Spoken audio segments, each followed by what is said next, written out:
Hello and welcome back. This is video number 5. We're going to talk about how to automate the ring. Now that you understand how everything is interlinked, how everything is connected, and how you can kind of be creative and make your own ring. So after viewing the previous video, you can imagine how tedious and overwhelming it is to have to maintain the ring, much less get it set up yourself. But lucky for you, there is a way to automate it once you have set things up. It's getting things set up is the tedious process. Now, there's a software platform called IFTTT, and there's another one called Zapier.com that allows you to automate the process of moving content all around your social properties. So you could take a YouTube video and have it pushed to your WordPress site. And by pushed, I mean have it embedded on your WordPress site and then have it shared on your Facebook fan page, your Twitter page, your Instagram, and all of that. So you have essentially what we call triggers that whenever the trigger happens, then something else happens. So what IFTTT stands for is if, then, this, that. So if this happens, then what kind of deal. Now, between the two, Zapier will cost you a lot of money after a while. A lot of times they'll give you some free triggers and zaps, which is what they call it. And beyond that, it will cost money.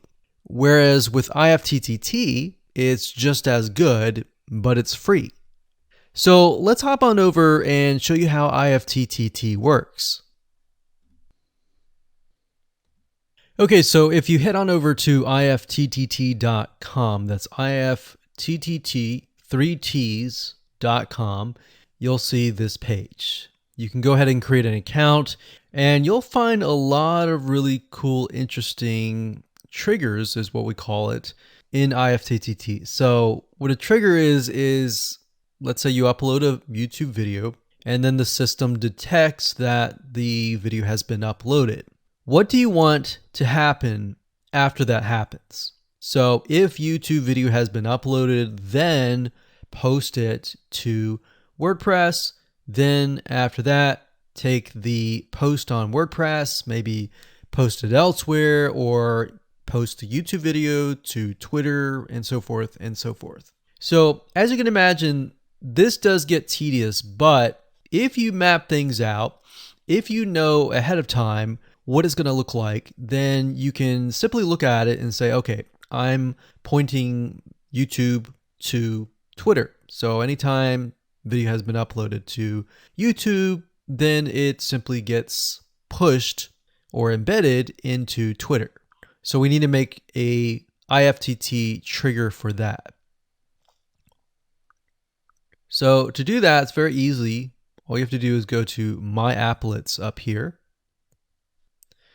And you can do a search for applets. Now, services over here, I'm not going to click that, but this tab here allows you to essentially connect to all of the services that you're going to be using. So for example, as you can see here, I've got Tumblr to Weebly, RSS to Google Drive, a YouTube like to OneNote, YouTube like to Facebook page. And the reason why you might want to have YouTube likes is, let's say for example that you already have maybe 50 videos on your YouTube channel, but you want to find a way to get those videos embedded. So what we figured out is that YouTube likes is the way to go. So obviously you can't re-upload a video that hasn't already been uploaded and is already getting thousands of views. The way you go about it is create a YouTube like trigger so that you can simply like it, and then it gets posted to throughout your network. Now, as you can see here, you can easily get lost in the mix of everything. So that's why I said visually map everything out first, and then from that point, then you can simply go in and set things up. So like Blogger to Weebly, YouTube to Facebook, YouTube to Blogger, YouTube to Instapaper, YouTube to DIIGO, YouTube to Google Plus page via Buffer, and all that. And we got YouTube to Tumblr, YouTube to Twitter. So it can go on and on and on if you really want it to, or you can simply pick and choose what you want and what you don't want and go from there. Now, in order to turn them on, you can simply click here to turn them on. But for the sake of just showing you, this is what it looks like. So as you can see, the Tumblr to Weebly is activated. So when it is activated, it'll have the on button and the green light.